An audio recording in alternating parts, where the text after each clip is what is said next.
Oh là là là là là. Athletic lose. Ça là là là là là. Et oui, la malédiction, même chez les jeunes. Parce que je viens de voir que j'ai reçu les notifs, vous m'avez envoyé des messages. Ouais, ils ont perdu, ils ont perdu. C'est vrai, ils ont perdu. Je ne le savais pas, j'étais pas au courant. Et ils ont fait passer ça pour un truc qui était caché. Santé. Le downfall de ce club, on sera là pour le vivre. Quoi qu'il arrive, on va être là. On vous a dit, vous avez apporté une malédiction à votre club. Je ne vais pas dire le terme maudire et tout parce que je suis chrétien et que moi, ma mère, tout ce qui est comme ça là, ça, surtout quand je regarde les vidéos. Donc, vous avez apporté une malédiction au club. Que ce soit les féminines, que ce soit les masculins, que ce soit même le futsal, le handball, tout ce que vous voulez, vous allez rien prendre. Donc, FC saison blanche, le seul truc que vous pourriez peut-être gagner, que vous allez peut-être pouvoir gagner au final, c'est votre procès. Et c'est tout.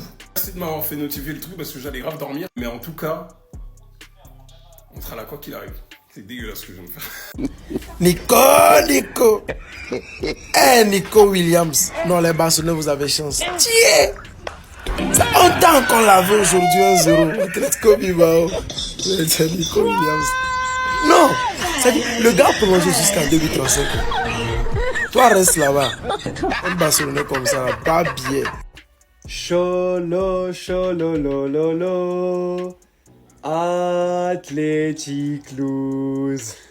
Nico Williams, c'est comment?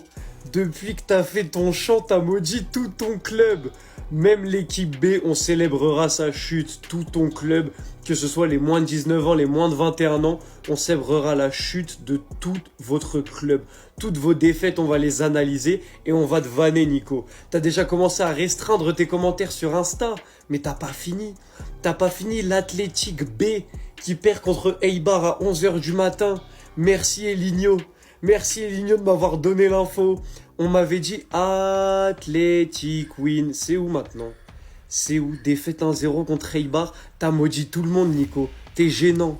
Tu vas arriver en 2034. Il te restera encore 1 an de contrat. Et tu vas t'en mordre les doigts d'être resté dans ce club de losers pour l'argent et pour ton grand frère qui t'a mis pression. Nico Williams, tu vas comprendre ce que c'est qu'un pressing.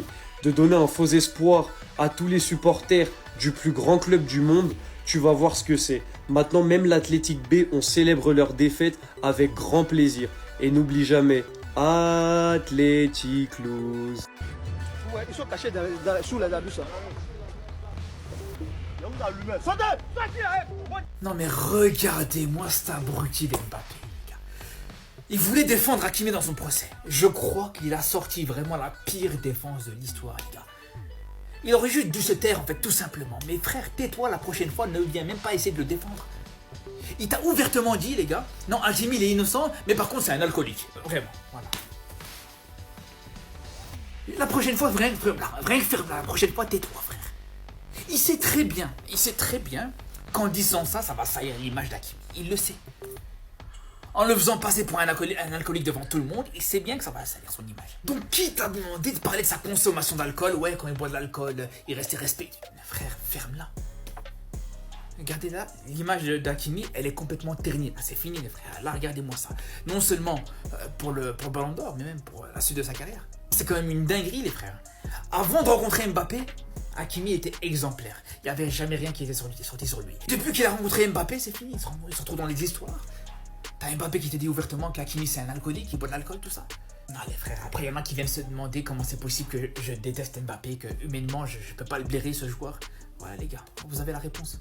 Quel genre de personne, quel genre d'énergumène au monde les gars, te salit son pote comme ça ouvertement devant tout le monde. Et me dites pas ouais c'était devant la police, c'était devant... Ça n'a rien à voir les gars.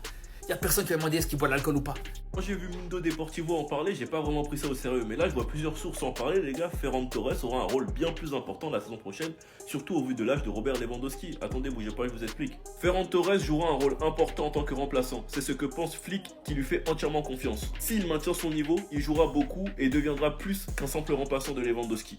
On parle, mais Ferran Torres, les gars, l'année dernière, c'est le 3e meilleur buteur du club, en étant un super sub. Le meilleur buteur de la Coupe du Roi, un joueur qui a répondu présent quand Lewandowski s'est blessé, et dans des matchs très importants, son déclic pour moi a eu lieu contre Dortmund en phase de poule de LDC. Et quand on regarde l'évolution du joueur, un joueur qui était archi critiqué, il a su se relever et faire taire tout le monde. On fait un petit tour au niveau des stats. La première saison, c'est 7 buts, 6 passes D. La première saison, on va en Europa. La deuxième saison, on va en Europa, 7 buts, 3 passes D. La saison où on sort en quart, 11 buts, 3 passes D. Et la dernière saison, 19 buts, 7 passes D. Et c'est pas du tout à négliger. En pré-saison, il commence déjà à taper fort, montrant qu'il a une mentalité de requin, une mentalité de neuf, en ne donnant pas le premier but à Marcus Rashford. Cette saison, Ferran Torres vient chercher les passes de titulaire, car nous savons tous que c'est la dernière saison de Robert Lewandowski. Donc peut-être que notre futur neuf titulaire, il est juste là, on sait pas. D'autant plus que dans l'équation, il y a un Marcus Rashford qui peut jouer en neuf et à gauche. En tout cas, je vous le dis les gars, cette saison va être très excitante. Sinon vous les gars, vous en pensez quoi? Ramenez sur Snap, on s'ennuie.